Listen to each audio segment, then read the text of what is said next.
बिस्मिल्लाहिर्रहमानिर्रहीम। ते मेरे प्यारे वेखन वालियां दा पहला रोज़ा कैसा लंघिया। ठंडा ठंडा मौसम सी और दिन भी अच्छा लंघ गया। गर्मी तो है नहीं सी ते यकीनन सब दा पहला रोज़ा बहुत अच्छा लंघिया होएगा। ते अज रमज़ान दी दूसरी रेसिपी दे नाल हाजिर हाँ और सीधी सादी रेसिपी है धूए गोश्त दी। ਇਹ ਸੋਹਣਾ ਜਿਹਾ ਪ੍ਰੈਸ਼ਰ ਕੁੱਕਰ ਮੈਂ ਲੈ ਕੇ ਆਈ ਸਾਂ, ਬੜਾ ਸਸਤਾ ਜਿਹਾ, ਤਕਰੀਬਨ ਕੋਈ 850 ਰੁਪਏ ਦਾ। ਸੋਹਣਾ ਬੜਾ ਲੱਗ ਰਿਹਾ ਸੀ ਤੇ ਮੈਂ ਕਿਹਾ ਪ੍ਰੈਸ਼ਰ ਕੁੱਕਰ 'ਚ, ਮਿੱਟੀ ਦੇ ਪ੍ਰੈਸ਼ਰ ਕੁੱਕਰ 'ਚ ਵੀ ਹਾਂਡੀ ਪਕਾ ਕੇ ਵੇਖਣੀ ਚਾਹੀਦੀ ਹੈ। ਤੇ ਸਭ ਤੋਂ ਪਹਿਲੇ ਕੁੱਕਰ ਦੇ ਵਿੱਚ ਤਕਰੀਬਨ ਕੋਈ 2 ਲੀਟਰ ਪਾਣੀ ਪਾ ਲਿਆ ਸੀ ਤੇ ਵਿੱਚ ਫਿਰ ਅਦਰਕ ਲਸਣ ਦਾ ਪੇਸਟ ਪਾ ਦਿੱਤਾ ਸੀ 2 ਖਾਣੇ ਵਾਲੇ ਚਮਚੇ। ਔਰ ਉਸ ਤੋਂ ਬਾਅਦ ਅੱਧਾ ਕਿਲੋ ਤੋਂ ਥੋੜਾ ਜ਼ਿਆਦਾ ਹੀ ਗੋਸ਼ਤ ਸੀ। लो जी, सोने जे कुकर च गोश्त ते अदरक लसन का पेस्ट पै गया और बड़ा ही सोहना ऐदा ढक्कन है, वो भी हुणे तुहानूं विखाने आ। एक कड़ी पत्ता पा दिता है, तेज़पात और थोड़ा जिहा साबुत गर्म मसाला है जिहदे 3 या 4 लौंगा ने, 1 चाय दी चम्मच जीरा है, छोटी इलायची है और थोड़ी जी देगी मिर्च है जिन्हों कि कश्मीरी मिर्च भी कहीदा है। इहदे नाल सालन का रंग बड़ा ही वधिया ते सोहना आंदा है।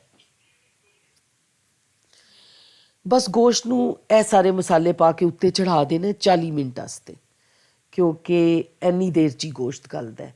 लो जी, ਇਹ सीटी भी उत्ते रख दिती है। इस सीटी ने वजना वुजना कोई नहीं, पाकिस्तानी अवाम की तरह ਜਿਹੜੀ सारी महंगाई चुप चपीते ही बर्दाश्त कर रही है, बोलती नहीं है। तो यह भी पाकिस्तानी अवाम वांगू सीटी है। बस फिर एक पासे कुकर च गोश्त चढ़ा के आराम नाल बह के एक सिपारा पढ़ो और उस तो बाद फिर 40 मिनट के बाद तुसी दोबारा अपने किचन च आ जाओ। दूसरे पासे हांडी लैके उहदे च 2 मीडियम साइज़ के प्याज़ां नूं फ्राई कर लेना। बहुता कलर नहीं देना, थोड़ा जिहा नरम करके विच टमाटरां दा पेस्ट पा के चंगी तरह भुन लेना।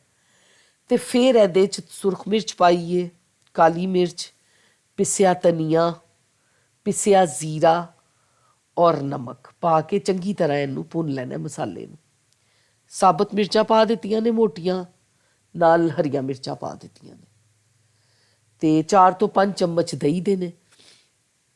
दही पान की एक छोटी जी टिप तुहानूं मैं दे देनी हाँ। जिस वेले दही हांडी च तुसीं पाना है तो चुल्हे नूं बंद कर देना है, थोड़ा जिहा उहनूं गरम नीम गरम रहन देना है, क्योंकि जिस वेले तुसीं तेज़ गरम दे विच दही पाते हो तो उहदियां फुटकियां बन जांदियां ने। तो जो थोड़ा टैंपरेचर घट होएगा तो दही पाओगे तो उहदियां फुटकियां नहीं बननगियां। लो जी, मसाला भुनन तो बाद दूजे पासे जिहड़ा असीं गोश्त गला लिया सी, 1 कप के करीब उहदी यखनी विच है सी, उहनूं मसाले दे विच रला मिला देना और फिर चंगी तरह उहनूं खुश कर लेना। बिल्कुल आखिर ते इहदे च फिर 1 टेबल स्पून कुटी हुई अदरक जाएगी।